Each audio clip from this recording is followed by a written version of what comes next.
आदाब नमस्कार। Public India देख रहे हैं आप। मैं हूं आपके साथ बुशरा खानम फहद। दिल्ली पुलिस ने सुप्रीम कोर्ट में हलफनामा जब से दाखिल किया है उसके बाद से कई तरह के गंभीर सवाल उठ खड़े हुए हैं।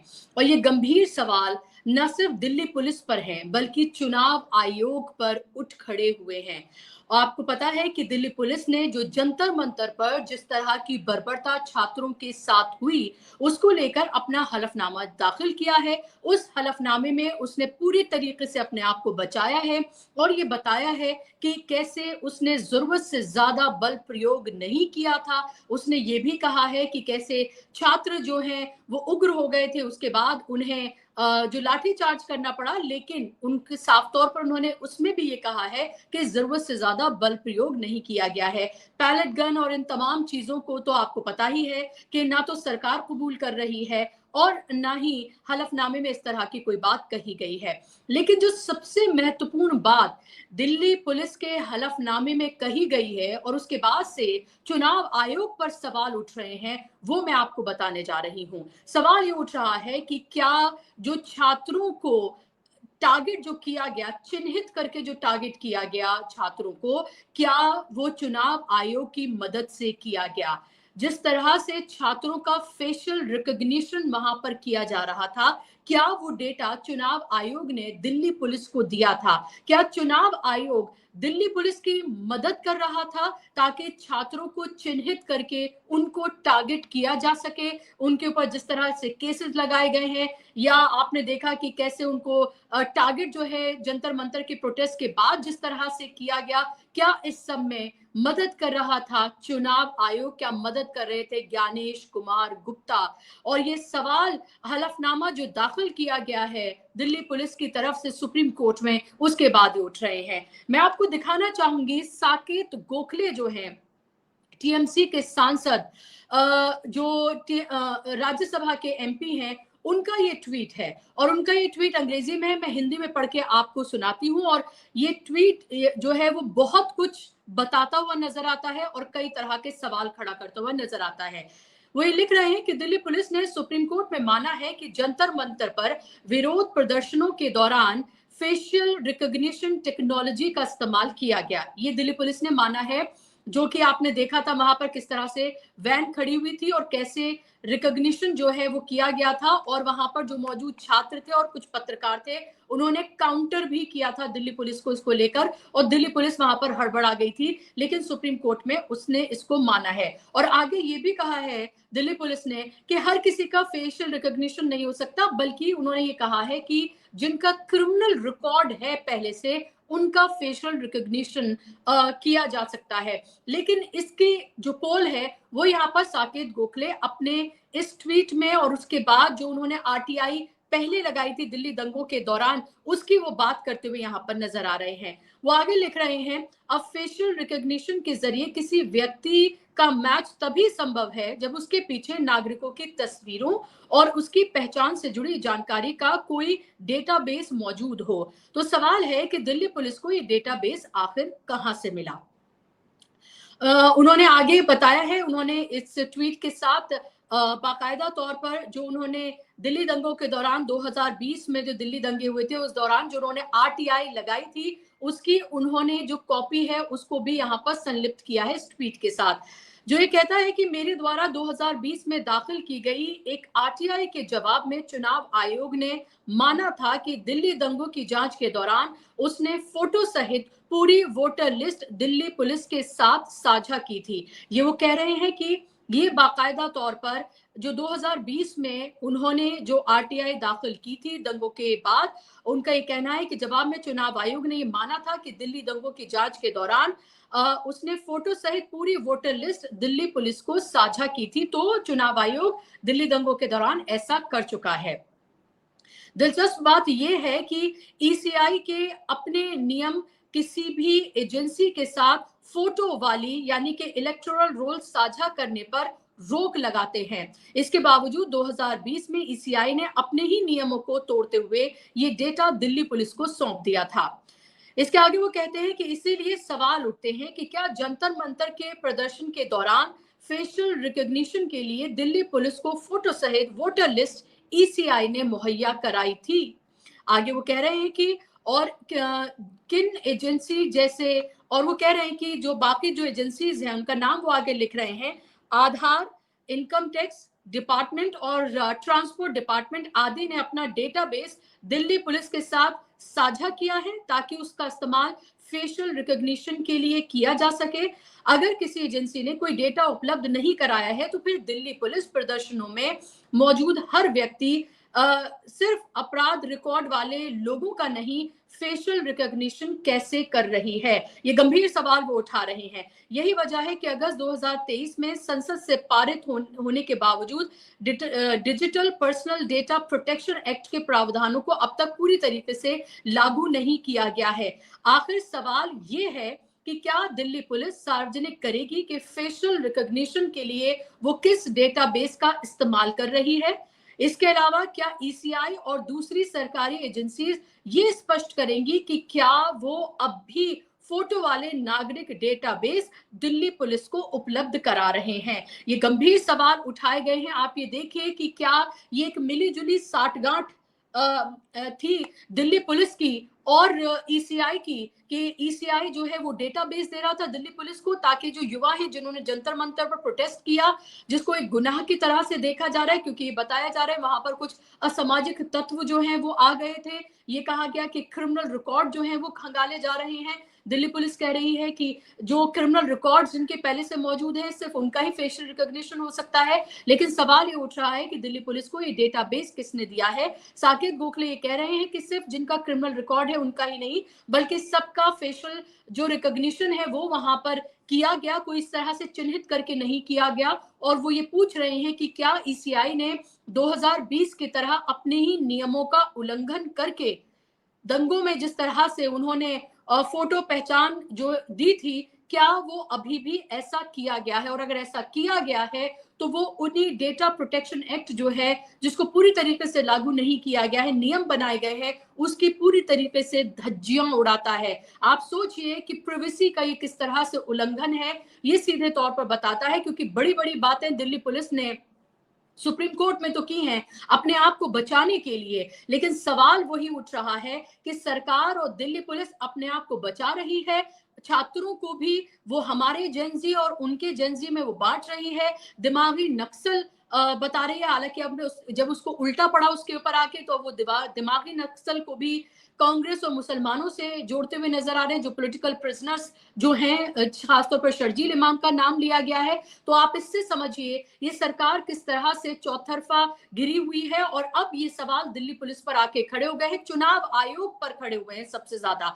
आप ये सोचिए कि क्या चुनाव आयोग जिस तरह से साकेत गोखले सवाल उठा रहे हैं, हैंड एंड ग्लव होकर दिल्ली पुलिस और सरकार के साथ क्या सरकार का पिट्ठू बनकर काम करती हुई नजर आ रही है? चुनावों में तो हमने देखा है जिसका इल्जाम विपक्ष लगाता रहा है कि वो एक तरह से कैसे जो बीजेपी है उसकी बी टीम बनकर काम करते हुए नजर आ रहे हैं, ज्ञानेश कुमार गुप्ता जी। और इसको लेकर लगातार सवाल उठते रहे हैं। लेकिन क्या अब इस तरह से क्रैकडाउन करने के लिए, छात्रों को टारगेट करने के लिए, उनको चिन्हित करने के लिए भी क्या जो डेटाबेस आपका, हमारा, हम सबका चुनाव आयोग के पास है? क्योंकि चुनाव आयोग की जिम्मेदारी है, देश भर में वो चुनाव कराता है, हम सब आंख बंद करके अपना पूरा डेटा वहां पर देते हैं, इसी के बना पर हमारा वोटर आईडी बनता है और सारा का सारा डेटा चुनाव आयोग के पास हर नागरिक का होता है, जो कि अडल्ट फ्रेंचाइज है या फिर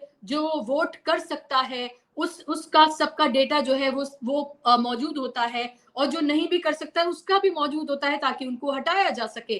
तो आप ये देखिए कि कैसे ये सवाल जो साकेत गोखले की ये जो पूरा का पूरा ट्वीट है और वो 2020 दिल्ली दंगों का जो हवाला दे रहे हैं, ये बहुत महत्वपूर्ण सवाल उठाता है। वैसे में विपक्ष की जिम्मेदारी है कि इस सवाल को वो उठाएं और पूछें कि आखिर ये डेटा दिल्ली पुलिस के पास कहां से आया। आप ये भी देख रहे हैं कि बिहार में भी लगातार प्रदर्शन जारी है। आज राजभवन का घेराव करने के लिए आरजेडी ने, तेजस्वी यादव ने एक मार्च पूरा निकाला, क्योंकि आपको ये पता है कि AK-47 से फायर किया गया था जब प्रोटेस्ट कर रहे थे 20 जुलाई को जो छात्र थे बिहार में। और उसमें भी ये कहा गया है पुलिस की तरफ से कि उन्होंने अपनी आत्मरक्षा में AK-47 चलाई। तमाम वीडियोस जो हैं वो सोशल मीडिया पर वायरल है। वो सीधे तौर पर दिखाती है कि किस तरह की आत्मरक्षा वहां पर करती हुई बिहार की पुलिस नजर आ रही थी। और अब ये तेजस्वी यादव नींद से ही जागे, ये कहा जा सकता है कि इतने दिनों के बाद वो राजभवन का घेराव जो है वो कर रहे हैं। लेकिन आप ये देखिए कि तेजस्वी यादव ने राजभवन का घेराव किया, सीधे तौर पर कहा है कि इसके लिए सम्राट चौधरी जिम्मेदार हैं। तो उत्तर प्रदेश से लेकर बिहार तक, मध्य प्रदेश से लेकर छत्तीसगढ़ तक तमाम जगहों पर ये सरकार पूरी तरीके से घिरी हुई है। ये तस्वीरें उस वक्त की हैं जब वाटर कैनन जो है, जब आरजेडी के कार्यकर्ताओं पर यहां पर चलाई गई हैं। आप देखें किस तरह से उन्हें रोकने की कोशिश की गई है। ये बताया जा रहा है कि कुछ सांसद और कुछ एमएलए जो है वो जख्मी भी बताए जा रहे हैं। और ये जब वाटर कैनन चलाई गई, क्योंकि जो बैरिकेटिंग की गई थी उसको फांद कर तेजस्वी यादव भी उतरे, जो उनके साथ उनके एमएलए कार्यकर्ता और एमपी थे वो भी ये बैरिकेटिंग फांद कर निकले हैं। पूरी तरीके से रोकने की कोशिश जो है वो उनको की गई है। लगातार मार्च जो है वो तेजस्वी यादव ने किया है। ये उस वक्त की तेजस्वी यादव की तस्वीर है जो फिलहाल आप अपनी स्क्रीन पर देख रहे हैं, जब उनको बस में बिठाकर वहां से ले जाया जा रहा था, हिरासत में उनको लिया गया है। और भी कई उनके साथ जो लोग हैं उनको भी लिया गया है। हम सुन लेते हैं एक बार, अगर आप इसका ऑडियो अप कर दें, देखें कि क्या कुछ तेजस्वी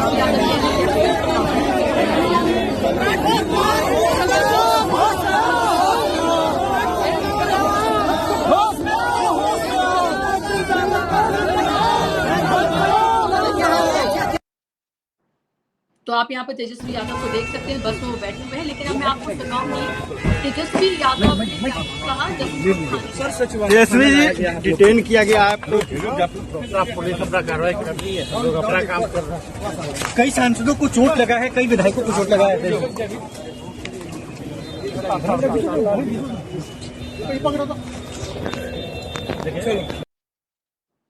तेजस्वी यादव को आपने सुन लिया। वो कह रहे हैं कि पुलिस अपना काम कर रही है, जो उनको कहा गया है करने के लिए डिटेन किया गया है तेजस्वी यादव को।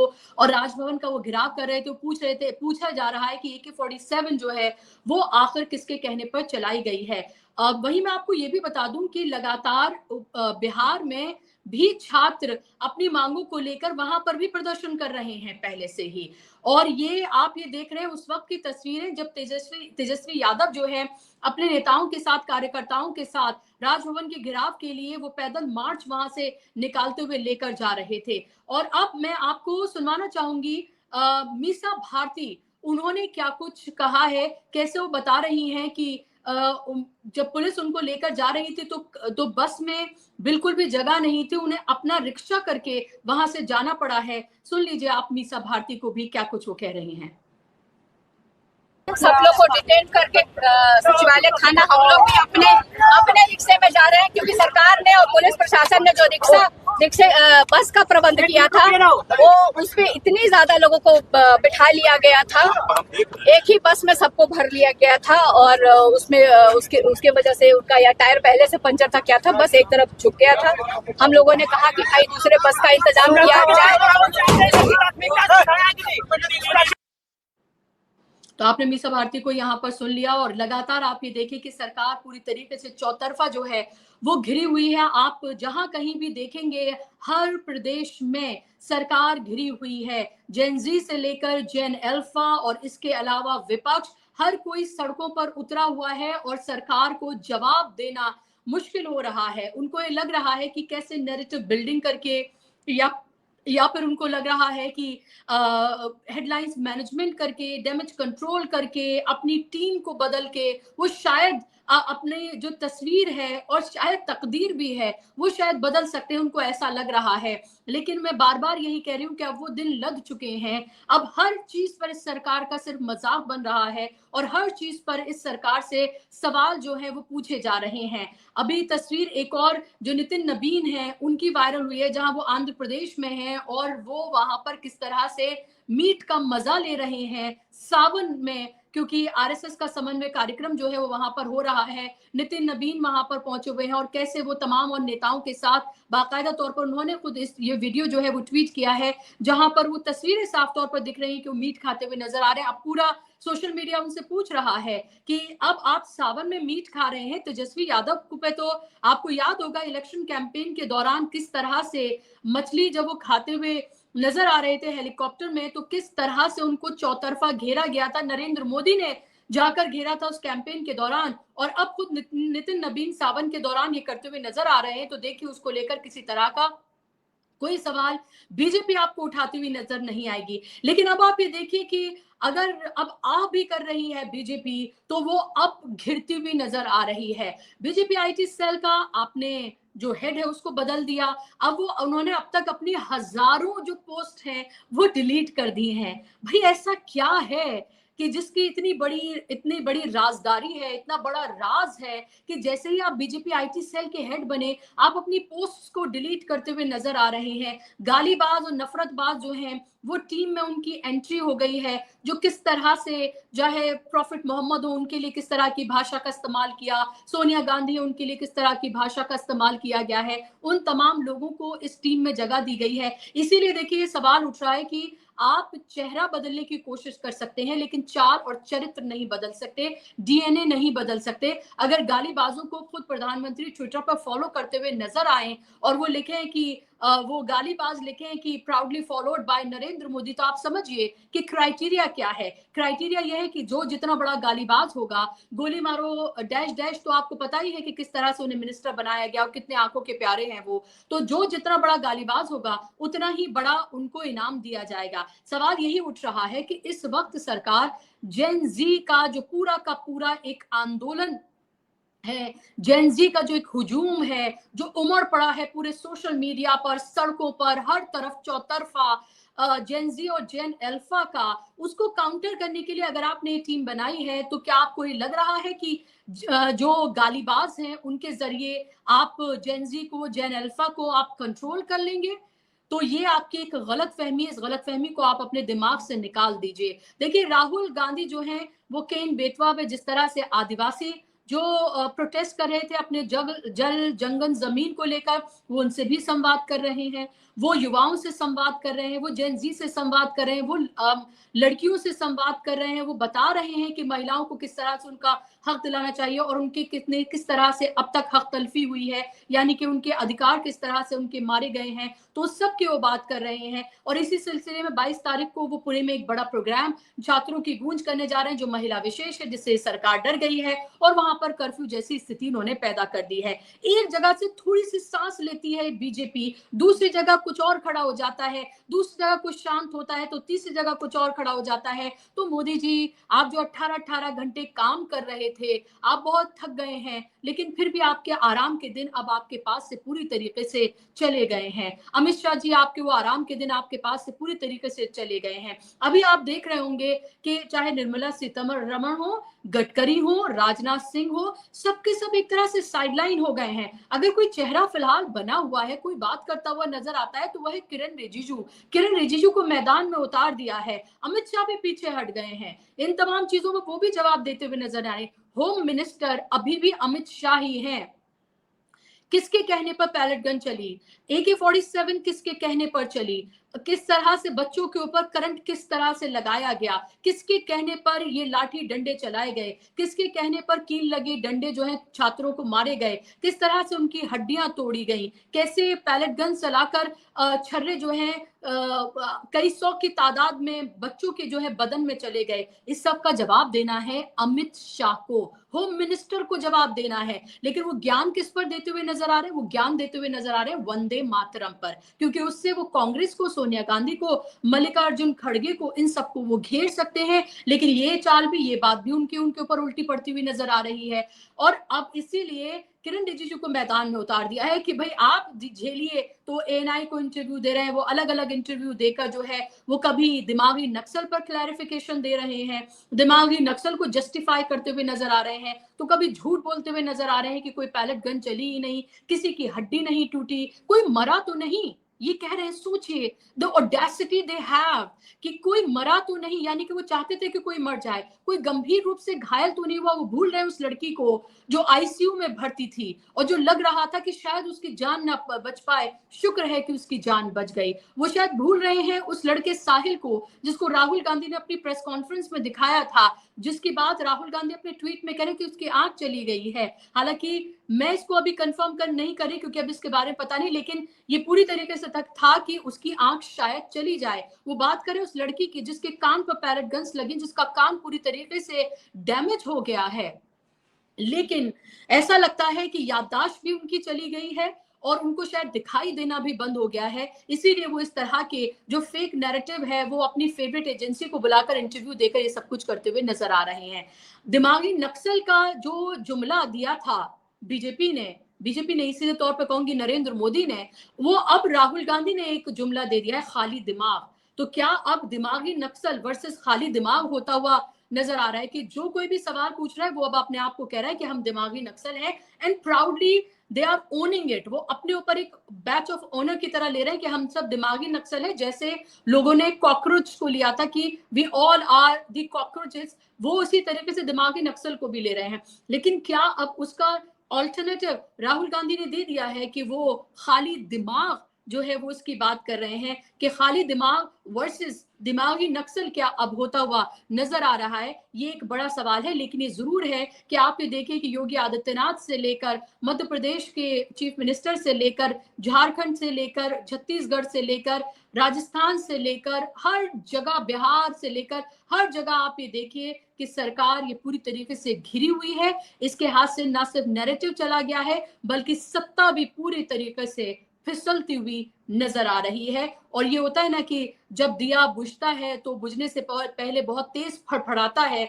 ये वो फड़फड़ाहट और घबराहट ही है जो साफ तौर पर दिखाई दे रही है। आने वाले वक्त में उत्तर प्रदेश में चुनाव है, पंजाब में चुनाव है, सत्येंद्र जैन की गिरफ्तारी जो है वो हुई है और ये साफ तौर पर ये कहा जा रहा है आम आदमी पार्टी की तरफ से कि जो पंजाब इलेक्शन है उसकी वजह से सत्येंद्र जैन और आम आदमी पार्टी को फिर से टारगेट किया जा रहा है। वहीं आप ये देखिए कि जो प्रभारी बनाकर भेजा गया है, जो नई टीम है उत्तर प्रदेश का प्रभारी बनाकर भेजा गया, उसमें भी साफ तौर पर ये दिख रहा है कि जो अमित शाह, नरेंद्र मोदी हैं, वो योगी आदित्यनाथ के पर कतरने में भी लगे हुए हैं। तो अंदरूनी टसल भी चल रही है और बाहर से भी पूरी तरीके से घिरे हुए हैं। आज का कार्यक्रम आपको कैसा लगा मुझे जरूर बताइएगा। आज के कार्यक्रम में बस इतना ही। मैं आपसे ये भी जानना चाहती हूँ कि आपको इस तरह के मेरे कार्यक्रम क्या पसंद आ रहे हैं? अगर पसंद आ रहे हैं तो मुझे कमेंट बॉक्स में आप जरूर बताएं। नमस्कार।